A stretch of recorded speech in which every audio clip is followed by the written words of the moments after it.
Assalamualaikum warahmatullahi wabarakatuh. Nama saya Muhammad Hazim Batman. Nombor kamera saya 17DIB21F1045. Assalamualaikum. Nama saya Nur Intan Suhaida binti Nur Azman. Nombor pendaftaran 17DIB21F1053. Assalamualaikum, nama saya Nur Syurai Azhar binti Rakib, memegang kad matrik 17DIB21F1049. Assalamualaikum warahmatullahi wabarakatuh. Nama saya Danish Irfan bin Ismail, nombor matrik 17DIB21F1047. Kumpulan kami akan membentangkan tentang isu kalimah Allah. Hari ini saya akan menerangkan tentang maksud kalimah Allah. Maksud kalimah Allah menurut bahasa Arab, ini menurut Ibnu Katsir, ia mengatakan bahawa Allah ialah nama khas bagi Tuhan, nama agung yang bersifat dengan segala sifat-sifat kesempurnaan, sebagaimana sifat-sifat Allah Subhanahu Wa Taala dalam surah Al-Hajj ayat yang ke-22 hingga 24, serta sifat-sifat yang terdapat dalam 99 Asmaul Husna. Seterusnya, perkataan Allah berasal dari gabungan al-ilah. Ilah bererti Tuhan, maka al dengan ilah hasilkan perkataan Allah bermaksud Tuhan yang satu. Allah adalah kata ganti nama khas yang khusus yang merujuk kepada Tuhan yang esa. Lafaz perkataan Allah ialah isim jami', iaitu kata nama yang tidak diambil daripada perkataan lain dan mengandungi maksud sesuatu sifat. Asal perkataan Allah ini dari dua perkataan Arab, iaitu al yang memberi erti khusus dan ilah memberi erti Tuhan. Seterusnya, menurut peradaban dunia, maksud Allah dalam bahasa Ibrani, lafaz perkataan Allah disebut dan ditulis dengan Eloh dan Ilah. Menurut pemahaman dari sudut bahasa Ibrani serta kitab suci Yahudi, iaitu Perjanjian Lama, lafaz perkataan Ilah, Ilah dan Elohim adalah perkataan tunggal yang hebat dan agung. Okey, konsep penggunaan kalimah Allah. Penggunaan kalimah Allah hanya dikhususkan kepada umat Islam. Orang bukan Islam adalah dilarang daripada menggunakan kalimah Allah dalam apa jua penerbitan. Contohnya seperti penyiaran dan penyebaran apa-apa buku, risalah, filem, video dan sebagainya. Mana-mana penganut selain daripada penganut agama Islam adalah dilarang daripada menggunakan kalimah Allah untuk sebarang tujuan atau maksud. Contoh kesan-kesan penggunaan kalimah Allah oleh bukan Islam ialah menjejaskan akidah dan pemikiran umat Islam, menimbulkan salah faham kepada umat Islam dan umat-umat yang lain, serta menimbulkan rasa tidak senang dan suasana tidak sihat di kalangan umat Islam dan orang bukan Islam. Terdapat 4 polemik penyalahgunaan nama Allah. Yang pertama, polemik hukum. Yang kedua, polemik dakwah. Yang ketiga, polemik kebebasan agama. Dan yang keempat, polemik siasat dan politik. Di sini saya ingin menerangkan konsep penggunaan kalimah Allah dari segi polemik hukum. Hukum ini adalah berdasarkan ayat Al-Quran yang melarang pendustaan atas nama atau sifat Allah dan atas kuasa pemerintah atau siasat syariah berdasarkan sebab berikut. Yang pertama, walaupun tiada dalil nas secara qat'i yang mengharamkan penggunaan nama Allah oleh bukan Islam, namun mereka tidak akan akur kepada pengharaman itu. Kedua, masyarakat bukan Islam tidak tertakluk di bawah hukum Islam kerana mereka bukan mukallaf. Justru tiada hukum haram jatuh ke atas mereka. Ketiga, penetapan larangan bersandarkan pertimbangan maslahah dan kepentingan agama Islam oleh pemerintah lebih sesuai dan mudah untuk dikuatkuasakan. Umat Islam perlu sedar bahawa isu ini melibatkan usaha mencemarkan kesucian akidah Islam. Dalam konteks realiti di Malaysia, jika kita membenarkan orang bukan Islam menggunakan nama Allah dalam Bible, ia bermaksud kita mengizinkan kesucian agama Islam dicemari dan nama Allah digunakan sewenang-wenangnya dalam maksud yang salah oleh orang bukan Islam. Umat Islam dituntut bersatu mempertahankan kesucian akidah. Keizinan pada penggunaan nama Allah dalam kitab Bible adalah merestui usaha mempersekutukan Allah. Apakah kebenaran boleh diberi kepada orang bukan Islam untuk menggunakan nama Allah pada konteks dan maksud yang salah? Tidak boleh. Sudah tentu kefahaman dan pegangan agama lain apabila menggunakan nama Allah tidak sama seperti akidah, kefahaman dan pegangan umat Islam. Kecelaruan akan timbul apabila Satu nama khas iaitu nama Allah diberi maksud dan penerangan yang berbeza mengikut neraca masing-masing. Perkongsian perkataan adalah satu perkara yang tidak sesuai dalam budaya masyarakat di Malaysia.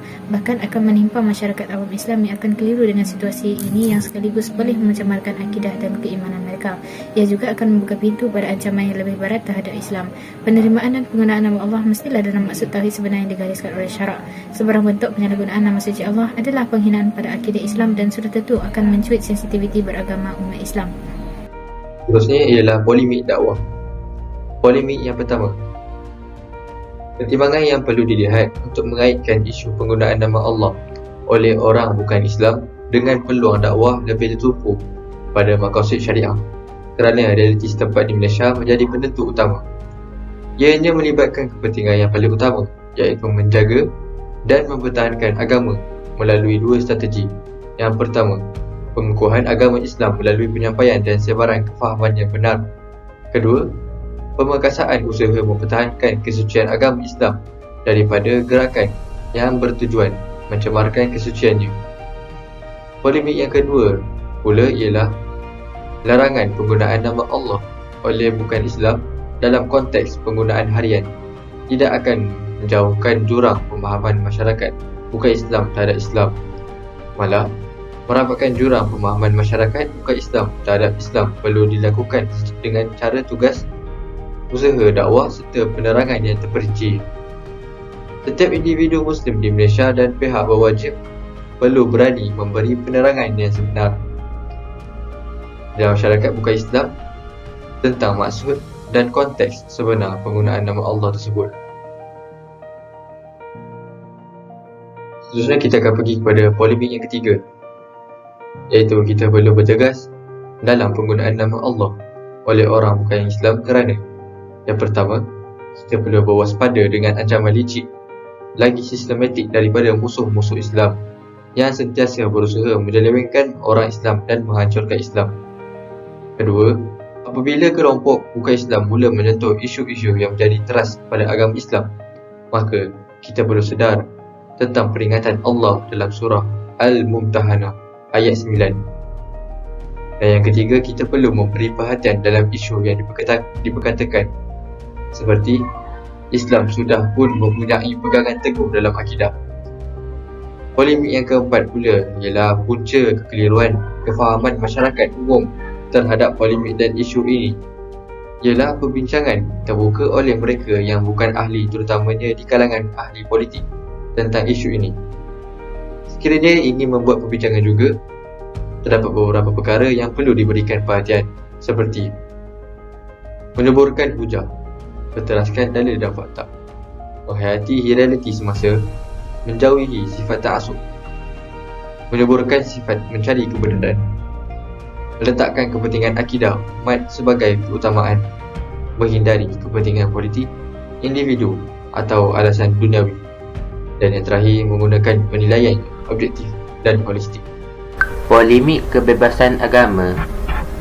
Polemik ini menerangkan bahawa nama Allah adalah kata nama khas berasal daripada bahasa Al-Quran dan tidak boleh digunakan dalam bentuk atau makna lain apatah lagi diterjemahkan ke dalam bahasa Melayu. Nama Allah tidak boleh dianggap sebagai terjemahan kalimah Tuhan dalam bahasa Melayu kerana lafaz dan makna Allah yang diimani dalam akidah Islam berbeza dengan pegangan Kristian. Seterusnya, penterjemahan God ke dalam apa-apa bahasa di dunia ini perlu mengambil kira kesesuaian penggunaan bahasa masyarakat setempat. Oleh itu, segi semantik dan rumpun bahasa setempat tidaklah sesuai God diterjemahkan dengan nama Allah. Konsep Allah dalam Islam adalah amat konsisten dan tidak perlu diterjemahkan ke dalam bahasa lain. Isu penggunaan nama Allah ini bukan hanya isu perebutan nama dan istilah. Ia adalah isu akidah dan kepentingan maqasid di sebalik nama itu. Tiada halangan jika masyarakat bukan Islam mahu menisbahkan Allah kepada Tuhan dalam maksud yang sebenar yang diimani oleh umat Islam. Apa yang menjadi larangan ialah penggunaan nama Allah dalam ajaran agama mereka yang mensyirikkan Allah sebagai Ruh Kudus dan Yesus atau sebaliknya atas sebab Trinity yang mereka anuti. Orang Kristian menuntut penggunaan kalimah Allah dalam Bible bahasa Melayu kerana mereka bertujuan untuk penyebaran Kristian di kalangan orang Melayu kita. Usaha mereka ini dilihat sebagai satu propaganda dan agenda muslihat untuk menjadikan gerakan Kristianisasi. Penggunaan nama Allah adalah hak umat Islam dan bukan hak orang bukan Islam. Umat Islam mempunyai hak dan bertanggungjawab untuk mempertahankannya. Masyarakat bukan Islam sepatutnya menghormati hak umat Islam ini dan menjaga sensitivitinya. Polemik siasat dan politik. Polemik yang pertama ialah faktor-faktor penggunaan nama Allah oleh bukan Islam masih menjadi isu walaupun larangan mengenainya telah berkuasa, seperti peluang atau politik meraih sokongan, kelemahan usaha pendidikan melalui tindakan penguatkuasaan yang proaktif dan efektif, dan serta ancaman gerakan liberalisme yang melanda dengan hebat tapi tidak disedari oleh umat Islam dan pihak berkuasa. Polemik yang kedua ialah dari segi siasat dan politik.